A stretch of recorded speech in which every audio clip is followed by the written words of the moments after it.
Kia ora koutou katoa and good afternoon. First up this afternoon, I'm pleased to announce that a public event will be held on Parliament's lawn on Tuesday, December 13, to celebrate our Rugby World Cup winning Black Ferns. The government will partner with the Wellington City Council and New Zealand Rugby to host the event. This will be an opportunity for New Zealanders to meet, mingle, and celebrate with our World Cup winning Black Ferns, similar to events previously hosted for the All Blacks and Silver Ferns. And we encourage people to come along and make it a special day on the 13th.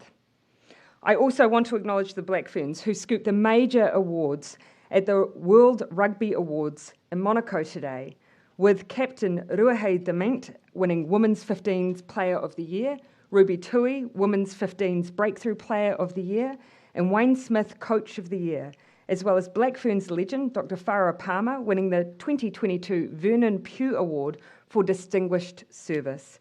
Well-deserved recognition of this incredible team. You'll also be aware that the Supreme Court has today made a declaration of inconsistency with the Bill of Rights on the voting age, finding that the current voting age of 18 is inconsistent with the right to be free from discrimination on the basis of age, and that these inconsistencies have not been justified. This does not mean Parliament is automatically required to change the law. It does mean that the Attorney-General has to notify the House of the declaration within the next sitting 6 days. This notice is then referred to a select committee, and ministers must present a government response within 6 months of the Attorney-General notifying the House. Cabinet has discussed this process this afternoon. We are of the view that given this question is a matter of electoral law and requires a supermajority or 75% of the House to change the law as it stands, it should not just be a matter for consideration of the government of the day, but for the Parliament as a whole. On that basis, Cabinet has resolved to draft a piece of legislation with a proposal to lower the age of voting for 16 for the whole of Parliament to consider. If supported, it would not take effect for the next general election. The Electoral Commission would be key in determining when it could feasibly take effect if supported. Ultimately, we see the best way for the matter to be resolved is for the whole Parliament to vote on it. Government alone cannot change this law. Now, I cannot tell you currently how any member of this House will vote on this proposed law, including Labour, as we have not met or discussed it as a caucus.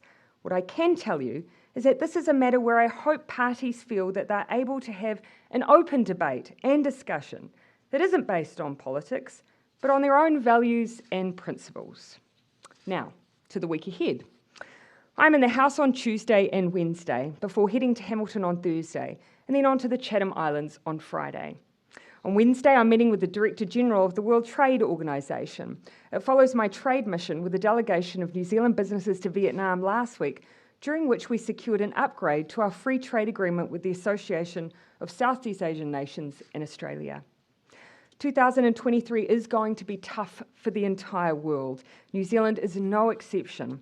Central banks around the world are all downgrading their growth forecasts, and the IMF issued a grim warning to APEC leaders this weekend around rapidly slowing growth. Now, I can tell you that many of the conversations I have had with other leaders recently have been about the fragility of the global economy. That's why we're placing greater emphasis on ensuring the fundamentals of our economy are strong. In particular, I've invested a lot of my time this year in strengthening our trading relationship, because they help grow our economy and jobs, but also because they act as a buffer against the worsening global economic situation. Since taking office in 2017, the government has signed multiple free trade agreements and also seen our goods exports grow by over a third, including the CPTPP, RCEP, EU FTA, UK FTA, China Free Trade Upgrade, and the ASEAN Australia-New Zealand FTA. This is good for our exporters and our economy.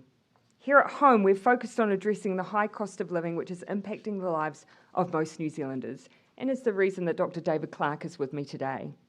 We're doing that by supporting households with rising costs, as we have with the reduction in the petrol excise levy and half-price public transport. We're making childcare more affordable for many working families, and have delivered increases to working for families' payments, wages and benefits for low and middle income families.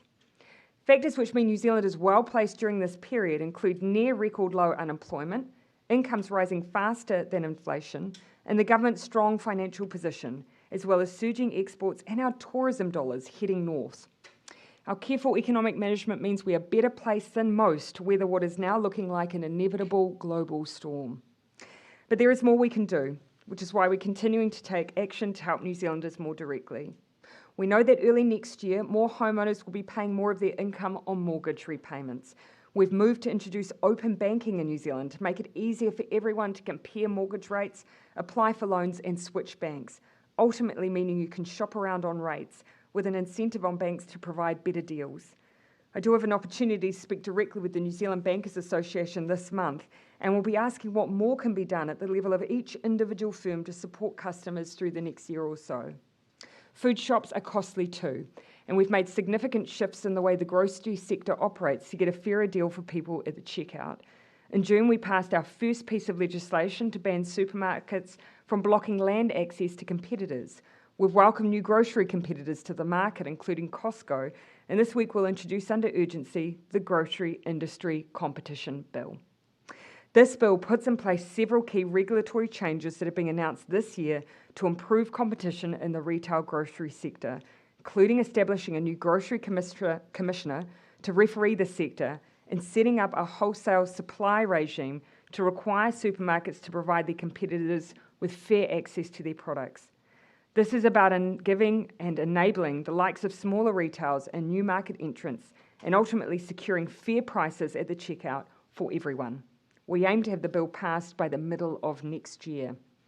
There is no doubt that COVID unleashed an inflationary spike on the world and that New Zealand is not immune, but these are the actions we can take to firm ourselves up against the fragility of the global economy and to help New Zealanders directly with the challenges we face.